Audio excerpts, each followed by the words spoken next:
Nagpatawag naman ng Media Forum ang grupong Christian Bishop and Ministers Association of the Philippines para talakayin ang kanilang mga ipinanukalang probisyon ng konstitusyon, tax reform at death penalty. Binigyan din pa naman ng grupo na suportado nila ang laban kontra ilegal na droga ng Administrasyong Duterte. Si Sweden Velado nag-uulat ng live. Sweden.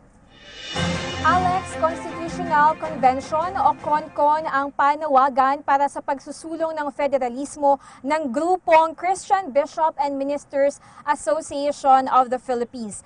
Kabilang sa kanilang mga panukalang reforma ang non-intervention of the state in family and church affairs o yung hindi panghihimasok ng pamahalaan sa mga aktibidad gaya ng pagbibigay kawang-gawa ng mga pamilya at mga simbahan at ang halimbawa dyan ay yung charity works.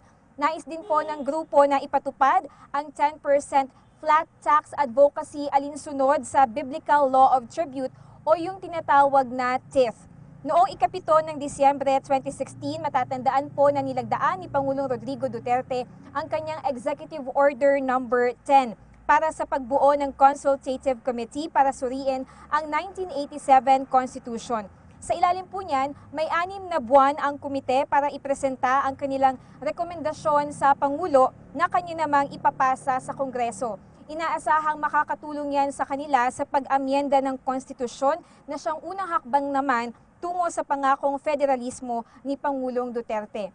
Una na pong inihayag ng Pangulo na nais niya ay CONCON pero kinalaunay nagdesisyon siya na mas mainam ang Constituent Assembly o CONAS dahil mas matipid at madalian niya ito kaysa CONCON.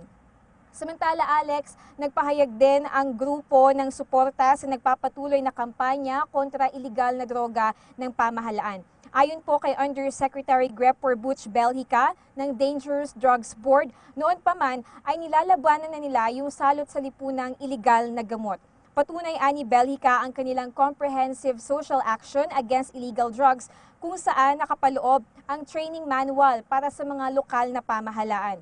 Sa naturang manual, ipinapaliwanag ang iba't ibang stages ng substance abuse, ang common factors bakit sinusubukan ang paggamit ng illegal na gamot gaya ng curiosity at peer pressure at ang kahalagahan ng pagkakaroon ng maayos na pamilya at matibay at malakas na pananalig sa Diyos upang hindi maligaw ng landas.